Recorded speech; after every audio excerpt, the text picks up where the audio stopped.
El pasaje que hemos leído es muy interesante, claro, y también sorprendente en alguno de sus aspectos. Todo el contexto, estos 13 versículos que hemos leído, fácilmente se entienden porque hablan en contra de cualquier forma de favoritismo, no hacer acepción de personas, no hacer distinción. Pero el versículo 5 dice algo más que eso.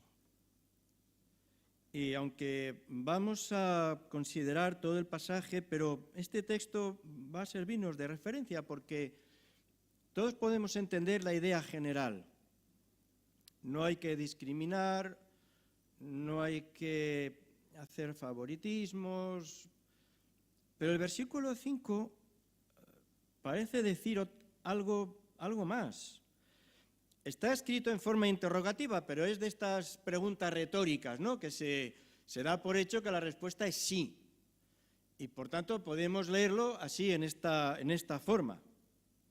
Dios ha elegido a los pobres de este mundo para que sean ricos en fe y herederos del reino que ha prometido a los que le aman.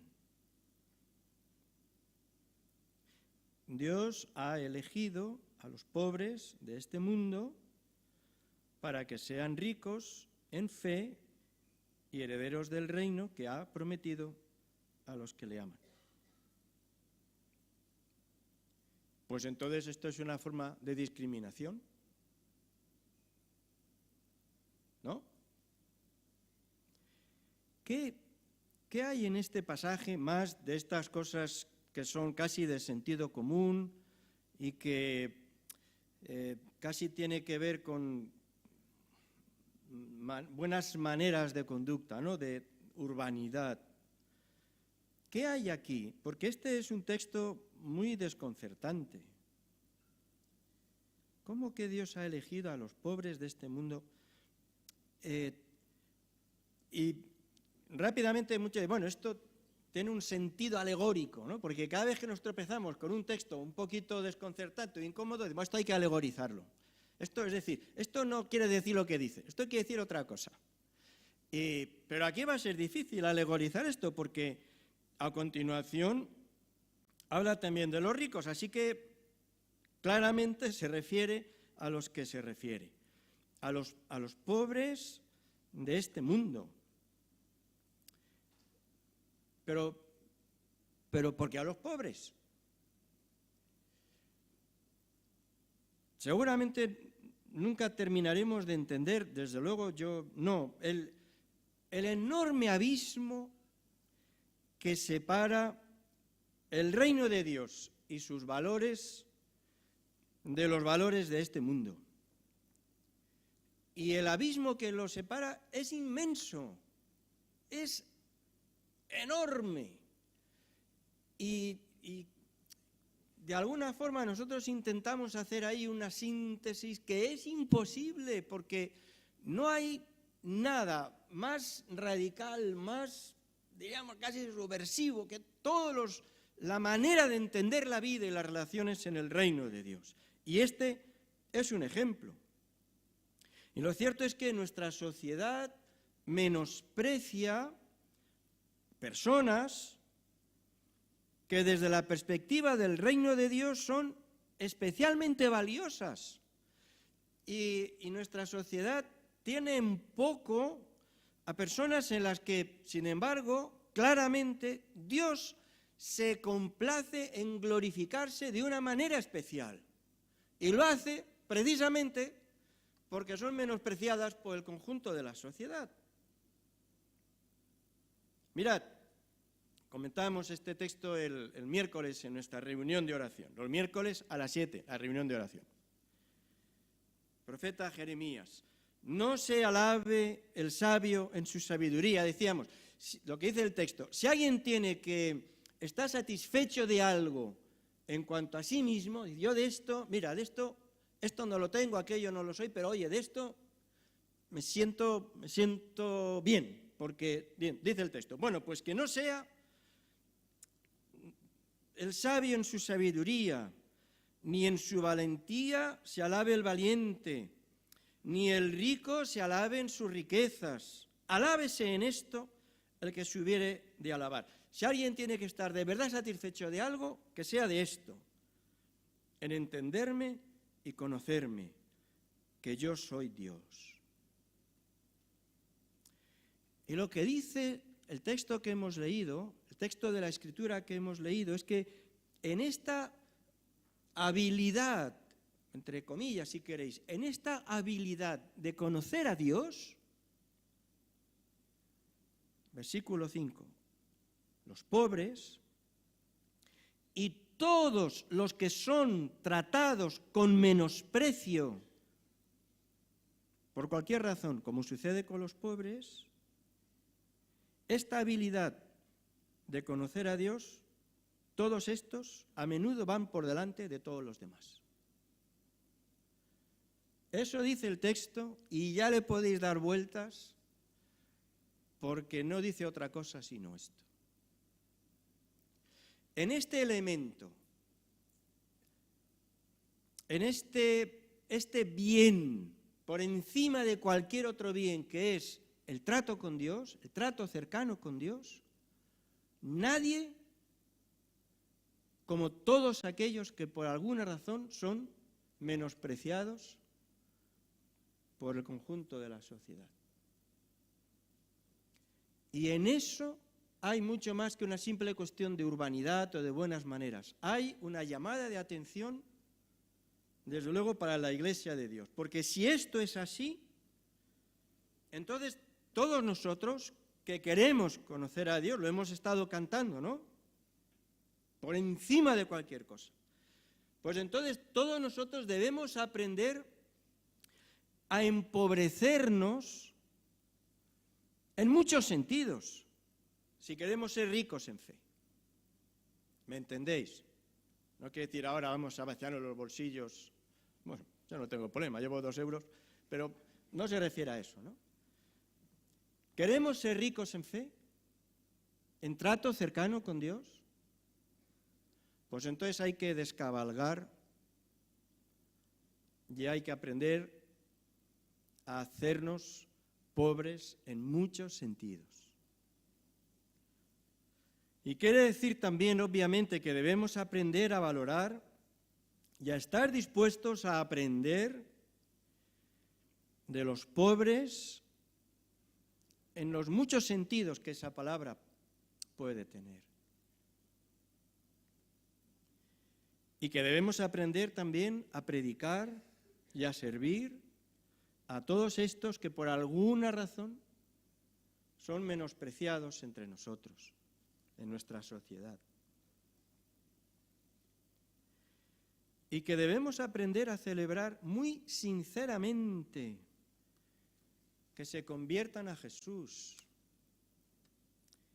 y a hacerles sitio para que participen en la edificación de la Iglesia en plenitud de condiciones. De todo eso habla este pasaje. Los primeros 4 versículos enfatizan este llamado de parte de Dios en contra de cualquier forma de discriminación. Versículo 1, hermanos míos, y hay incluso una versión clásica de este pasaje, no de las más modernas, pero una de estas más clásicas dice, hermanos míos, no juntéis la acepción de personas con la fe de nuestro glorioso Señor Jesucristo, porque no pueden ir de la mano. No juntéis el hacer diferencias entre unas personas y otras con la fe. Y esto fácilmente entendemos lo que significa. Es decir, no hacer a nadie de más. Pero no solo eso, porque hay otra, digamos, otra cara de la misma realidad que a veces pasa desapercibido. No es no solo hacer a nadie de más, de eso hablará después, bueno, de eso habla estos versículos, del 1 al 4, ¿no? Uno que llega vestido bien, otro que no sé qué, entonces, y le hacéis de más, ¿no? Entonces, no hacer diferencias implica, por tanto, no hacer a nadie de más, pero no solo eso. Implica igualmente no hacer a nadie de menos. Y eso no siempre es tan evidente.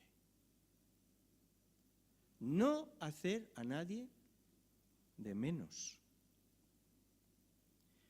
Ya Israel en el Antiguo Testamento, que desarrolló tan pronto aquel sentido de propiedad de Dios, Dios de Israel, tuvo que aprender que eso no era así. Y así lo expresa la ley, ¿no? Los 5 primeros libros de la Biblia, comenzando por el Génesis. Dios no es el creador en primera instancia de Abraham, sino de Adán, de todos los seres humanos. Y la ley, tan amada por Israel, no comienza en el monte Sinaí, sino en el jardín del Edén, con Adán. Y Israel tuvo que pelear, y con poco éxito normalmente, para superar esa percepción tan localista de la realidad de Dios. Pero lo que la Biblia muestra es un único Dios, creando una única humanidad, toda ella a su imagen, de forma que todos los seres humanos son criaturas de Dios, hermanadas por su autor. El apóstol Pablo, predicando en Atenas, recordáis, Dios ha hecho de una misma sangre a todo el linaje de los hombres. Así que hacer diferencia es algo contrario a la realidad de nuestra propia creación. ¿Por qué no discriminar? ¿Por qué no hacer diferencia? ¿Por qué no hacer a nadie de más? ¿Por qué, sobre todo, no hacer a nadie de menos? Y de esto es de lo que se ocupa el texto a partir del versículo 5, y nos da hasta 4 razones. La primera es la más llamativa, la que encontramos en el versículo 5.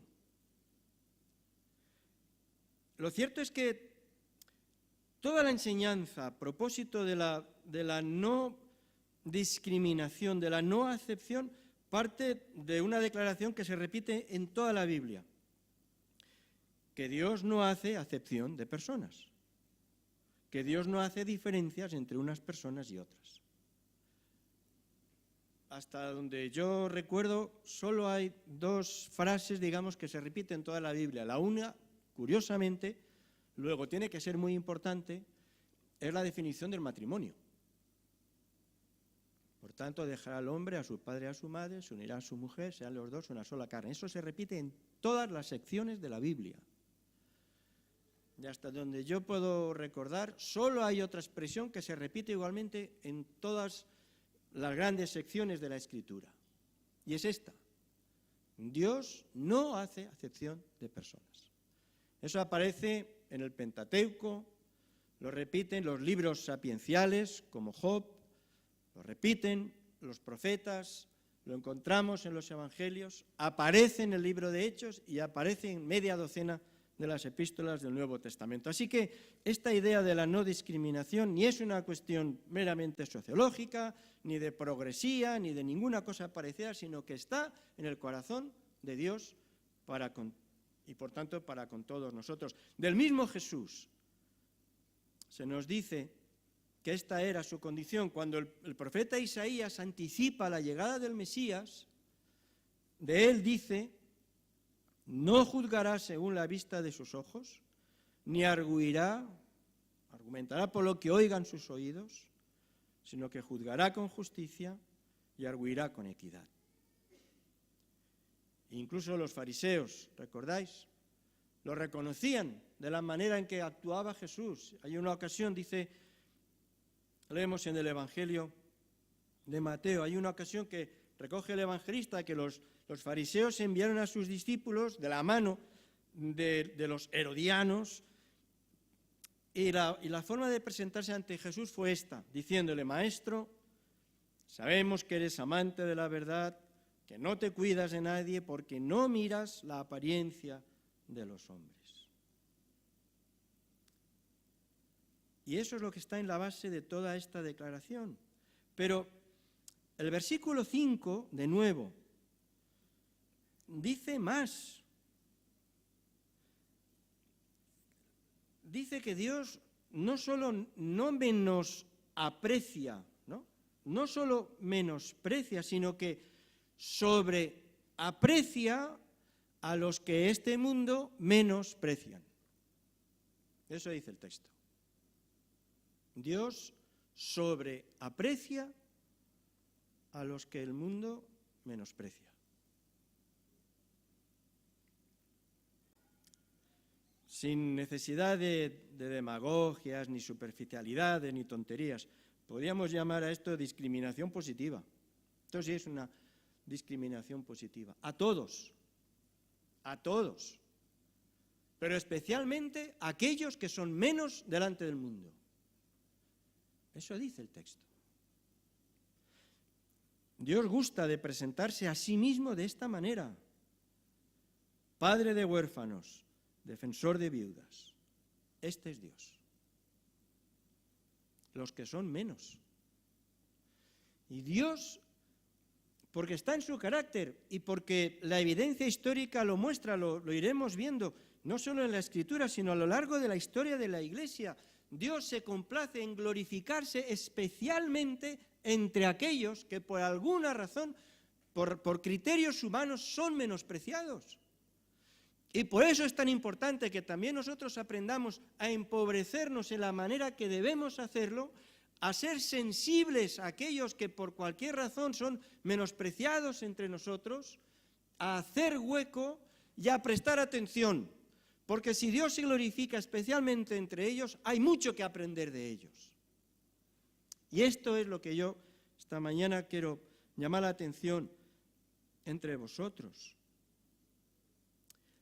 Todos lo sabemos, pero digamos que el argumento acumulativo, una evidencia tras otra y tras otra, no siempre llama nuestra atención y debería hacerlo. No solo es el carácter de Dios, no solo es la manera en que Dios mismo se presenta, especialmente, podía presentarse de mil formas, Dios de, yo no sé qué, pero Dios de viudas y de huérfanos y de extranjeros en el Antiguo Testamento, pues los más menospreciados. Pero, ya lo sabéis, los primeros receptores del anuncio de la llegada del Mesías fueron pastores analfabetos. Y podían haber sido muchos otros a quienes se les encomendara acercarse después a Belén, pero fueron estos. La mayoría de los 12 eran pescadores ignorantes. Había muchísima gente y gente piadosa, pero escogió Jesús a estos. Los estudiosos del Nuevo Testamento y de la Jerusalén del primer siglo acreditan que la gran mayoría de los seguidores de Jesús pertenecían a las clases más humildes.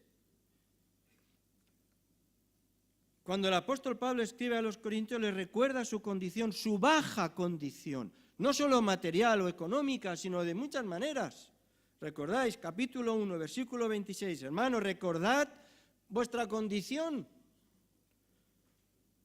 Pero prestad atención a esto.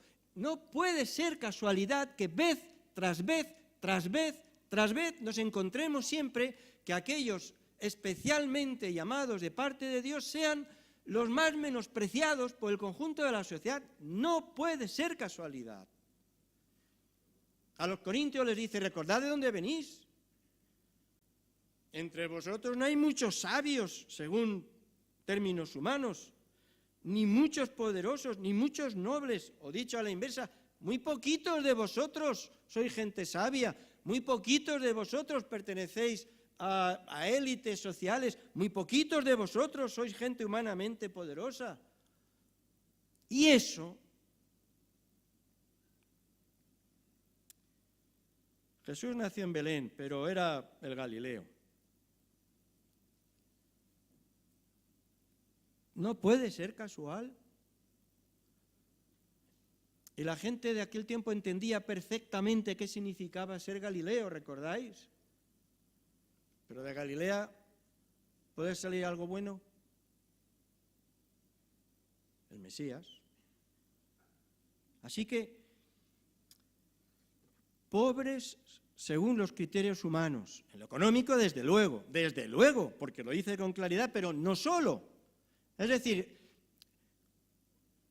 cualquier persona menos apreciada en su dignidad como criatura de Dios, pero menos apreciada por sus circunstancias.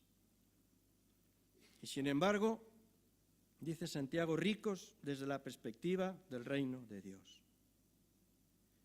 No es la única ocasión, y no vamos a hacer referencia a los profetas siquiera, porque, por ejemplo, es Jesús, ¿no?, el que se dirige a las iglesias en Apocalipsis, capítulos 2 y 3, donde se les habla a las iglesias. Y a la iglesia de Esmirna dice, yo conozco tus obras y tu tribulación y tu pobreza. Y añade entre paréntesis, pero tú eres rico. ¿Veis otra vez? Que sí, no eres nada y socialmente no significas nada y además sufres y eres pobre, en algún sentido, quizás en lo económico, de alguna forma menospreciados en aquella ciudad, por lo que fuera, pero tú eres rico. ¿Rico en qué? Santiago, capítulo 2, versículo 5. Porque Dios ha elegido a los menospreciados de este mundo para que sean ricos en fe. De hecho, volviendo otra vez a la expresión que utiliza el apóstol Pablo a los corintios, después de recordarles que ya sabéis que aquí, de entre vosotros, no digo vosotros, sois todos ilustres, pero bueno, los corintios, parece que eran menos. No solo es que poquitos de vosotros, en fin, sois sabios y sois importantes, es que además, y entonces aquí viene la explicación que es coherente con lo que leemos en Santiago, pero que nos resulta difícil de digerir, y es que, 1 Corintios capítulo 1, versículo 27, lo necio del mundo escogió Dios.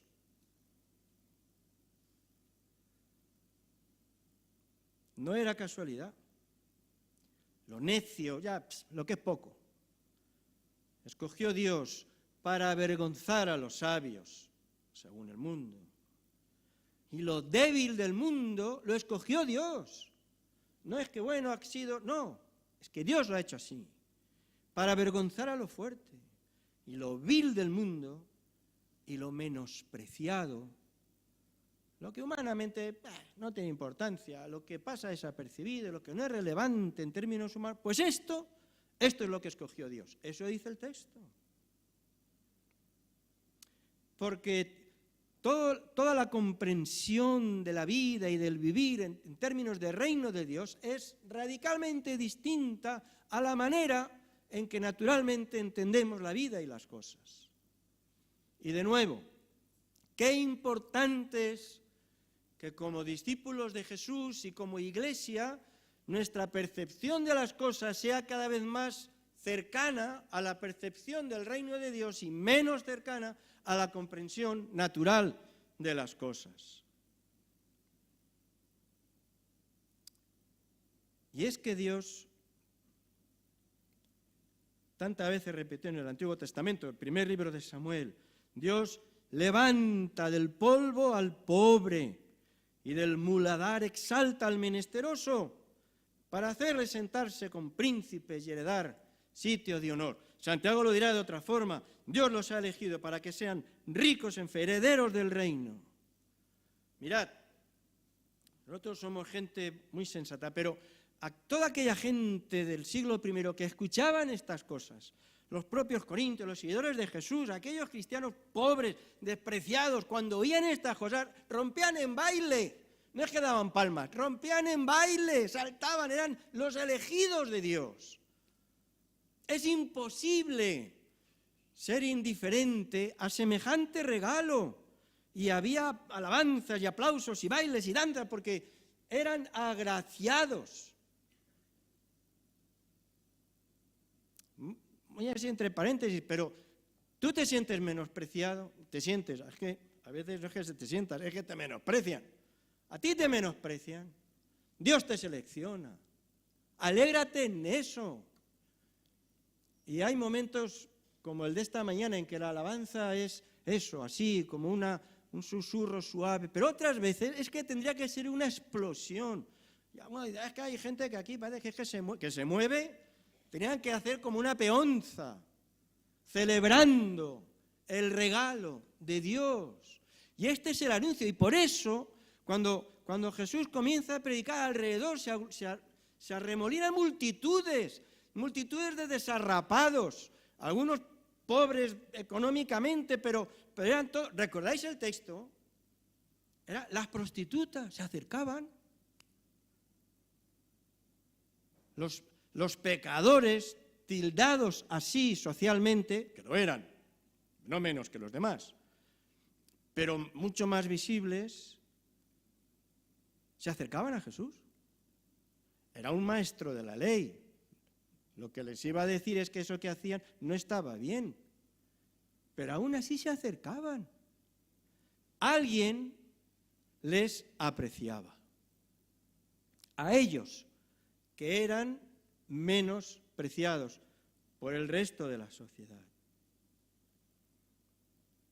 Y así lo han celebrado a lo largo de los siglos en la historia de la Iglesia.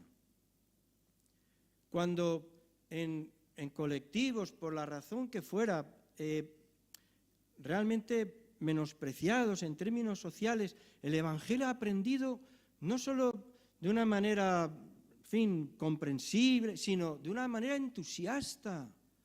Y pensamos, ¿no?, que los ejemplos más evidentes en los esclavos negros en Estados Unidos y la forma en que vivían la fe, y cómo no, también, o la etnia gitana en nuestro país, la esa Filadelfia, todo ese sentido, y siempre, pero cada siglo, ¿no?, esos colectivos donde han visto que alguien les apreciaba.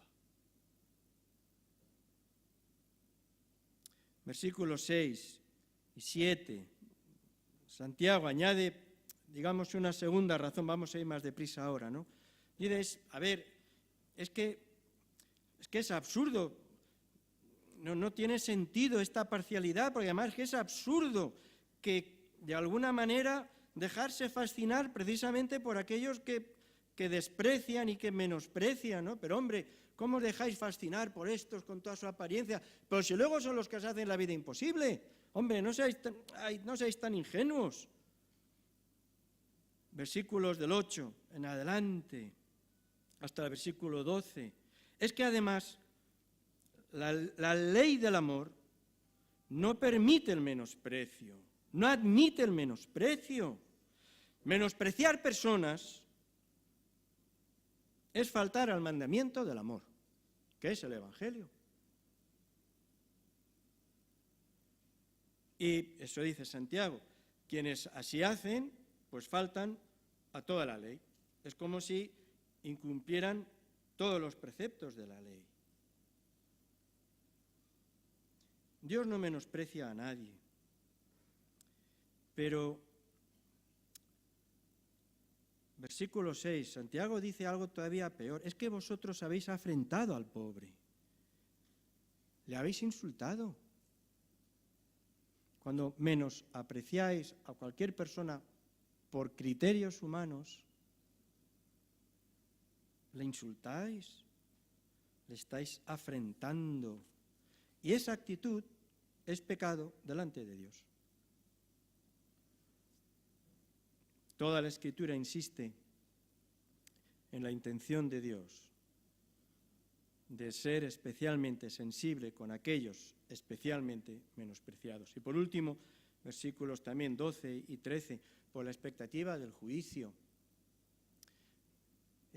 Normalmente no hablamos del juicio final en este sentido amenazante, pero sí la idea de que la justicia de Dios va a prevalecer por encima de cualquier realidad humana, que finalmente la justicia de Dios prevalecerá sobre la injusticia.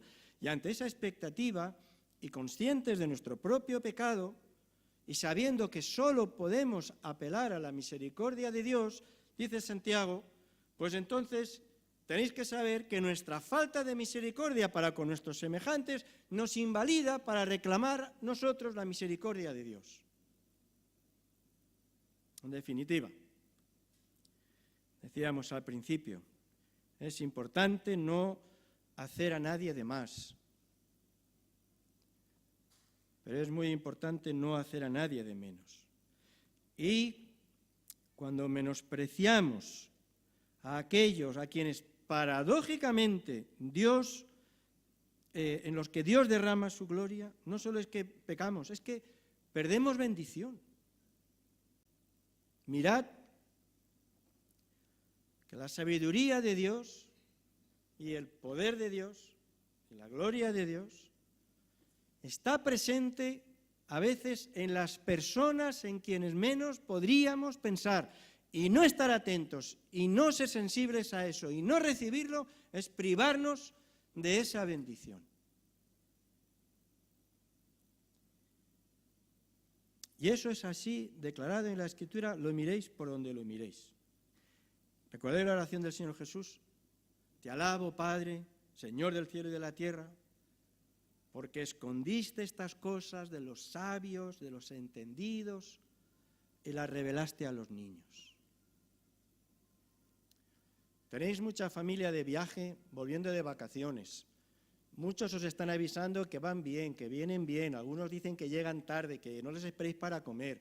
¿Podéis, por favor, apagar los móviles un momento mientras termino yo esta humilde? No me menos apreciéis a mí, por favor. Gracias.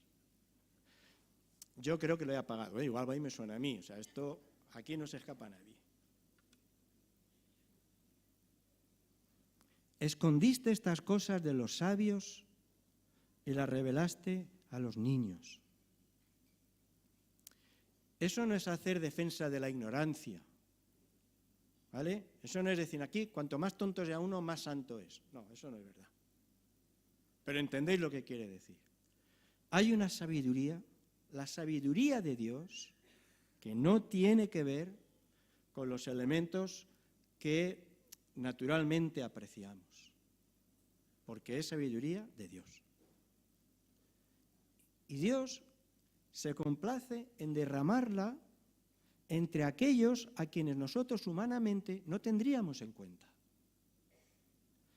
Y si no les tenemos en cuenta, entonces perdemos la bendición de esa sabiduría con la que nos quieren bendecir y edificar. Yo pienso mucho a futuro en la Iglesia. ¿Qué será la Iglesia dentro de unos años y todo eso, ¿no? Y a veces cuando pensamos en estas cosas y todo eso, la visión de futuro y estas cosas, pues, bueno, pues, y ¿en quiénes queremos centrarnos como Iglesia, no? El target, que ahora lo que no se diga en inglés parece que ya no es palabra. ¿A dónde queremos centrar? ¿A quién queremos mirar? Y este anhelo, en general a veces en el contexto evangélico, ¿no? Ay, si el presidente del gobierno se convirtiera. Ay, si no sé, el dueño de Mercadona se convirtiera. Ay, si, eso estaría bien, pero bueno, es igual. ¿No? ¿Pero por qué? ¿Por qué? ¿Os dais cuenta? La percepción de la realidad según la perspectiva del reino de Dios tiene poco que ver con la perspectiva humana. Claro que se conviertan todos, pero no porque sean más. O esto es bueno que se conviertan, aunque sean menos. Estamos en otra cosa. Aquí apenas soy capaz de transmitir la superficie porque tampoco yo consigo penetrar mucho en esto, pero aquí hay una profundidad que va mucho más allá también de simplemente, el reino es de los pobres, estas bobadas superficiales. Hay algo de mucha profundidad. Y deberíamos estar atentos, lo que yo me gustaría dejar entre vosotros, ¿no? Que hay personas y hay colectivos que pasan desapercibidos, o que peor todavía, que son menospreciados. Y la advertencia de que para vergüenza nuestra y para no poca confusión, estos que aparecen menos son predilectos para Dios, que lo son. Bueno, es que a Dios ama a todos por igual, sí, lo que vosotros queráis. Pero estos, especialmente, el corazón de Dios se mueve para con ellos. Así lo muestra la historia de la Iglesia. Me sorprendió leer, algunos conocéis, otros no, uno de los autores más respetados del siglo XX, este pastor norteamericano, Tozer, como una persona súper ortodoxa, súper centrada, súper, estricta en la doctrina, nada amigo de excentricidades ni tonterías de estas. Y sin embargo, llama la atención sobre esto. El cristianismo ha sido siempre la religión de la gente sencilla, incluso de la gente marginal. Cuando el Espíritu Santo descendió y se fundó la Iglesia, sus primeros miembros eran los socialmente desechados, y por generaciones la Iglesia obtuvo sus seguidores de entre las clases bajas, con algunas excepciones individuales como las del apóstol Pablo. Y siempre ha sido así, pero a veces nos pasa desapercibido. Yo me pregunto, ¿a quiénes más podríamos señalar también como los pobres que están a nuestro alrededor, además de aquellos que lo son por razones económicas? ¿A quiénes más podríamos señalar hoy como los pobres entre nosotros porque también son tratados con menosprecio? Quizás personas por su aspecto físico, o por su condición sexual, o por su país de origen, o los enfermos, o los presos, o las prostitutas, o lo que alguien llamó los minus racionales, los que por alguna dolencia o por la mucha edad ya su mente es incapaz casi de permitirles reconocerse a sí mismos. ¿Quiénes son los pobres? O como escribía una hermana de nuestra iglesia, ¿a quiénes sacaría Jesús del anonimato si hoy viniera a la tierra? ¿A quiénes elegiría para ser sus discípulos?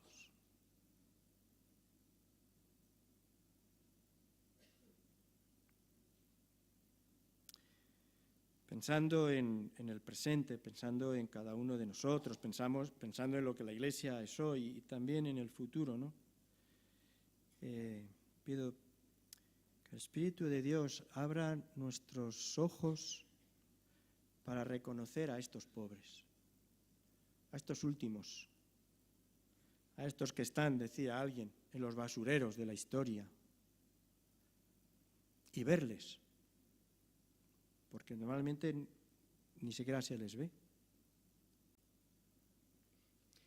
Y poderles reconocer, sabiendo que sí, Dios no discrimina a nadie, pero se glorifica en estos. Y en nombre de Dios, acercarnos a ellos para bendecirles y para ser bendecidos por ellos y para unos y otros, juntos, todos, construir la Iglesia que está por delante.